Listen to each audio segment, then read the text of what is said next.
Hi there, हमारा नाम मिलिंद खेर है और हम एक emotional intelligence specialist, NLP practitioner और लाइफ कोच हैं। अभी हम आपसे इमोशनल इंटेलिजेंस के बारे में बात करेंगे। So what is emotional intelligence? It is the intelligent use of emotions. इसका मतलब ये है कि हम दिल की बातें दिमाग के ज़रिए से करें, यानी कि अक्ल इस्तेमाल करके हम अपने जज्बातों को ज़ाहिर करें। इसको कहते हैं इमोशनल इंटेलिजेंस। अब इमोशनल इंटेलिजेंस में जो हिस्से होते हैं वो दो तरीके के होते हैं। एक जो हमारे खुद से रिलेट करता है और दूसरा जो औरों से करता है। तो हमारे से जो रिलेट करता है वो है सेल्फ अवेयरनेस, सेल्फ रेगुलेशन और मोटिवेशन। औरों से जो रिलेट करता है वो है एम्पैथी और सोशल अवेयरनेस। तो हमारे से जो रिलेट करता है सेल्फ अवेयरनेस, यानी खुद के बारे में जागरूकता होना। हमको पता होना चाहिए कि हमारी क्या खूबियां हैं, हमारी क्या खामियां हैं, और हमें अपने आप में कॉन्फिडेंस होना चाहिए।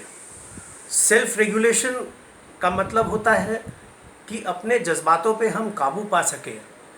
हमें बहुत ज़्यादा गुस्सा नहीं होना चाहिए, हमें बहुत ज़्यादा दुखी नहीं होना चाहिए, हमें बहुत ज़्यादा भयभीत नहीं होना चाहिए, अपितु हमको एक बिल्कुल धाकड़ पर्सनैलिटी बनाने की ज़रूरत है। हमें पूरा कॉन्फिडेंस होना चाहिए, हमारे अंदर आत्मसम्मान होना चाहिए और हमारे में कुछ कर दिखाने का जज्बा होना चाहिए। तो ये होता है सेल्फ रेगुलेशन। और इसके साथ साथ मोटिवेशन भी, जहाँ हम खुद को भी प्रोत्साहित करें और औरों को भी प्रोत्साहित करें।